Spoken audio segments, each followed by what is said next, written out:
మీరు ప్రస్తుతం ఏమి చేస్తున్నారు? నేను ప్రస్తుతం భోజనం చేస్తున్నాను.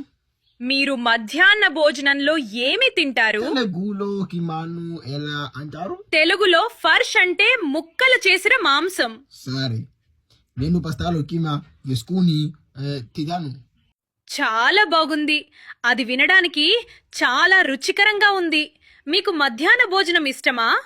అవును, నాకు నా భోజనం ఇష్టం. ఇది చాలా సుగుణం. మీరు తయారు చేయడానికి ఎక్కువ సమయం పడేదు. చాలా మంచిది. ఇది చెప్పడానికి మరింత సహజమైనది మరియు దానిని సిద్ధం చేయడానికి ఎక్కువ సమయం పట్టదు. సరే, ఇది చాలా శుభలం.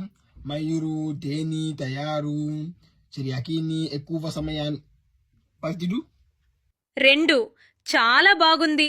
ఇదివరకే మెరుగ్గా ఉంది.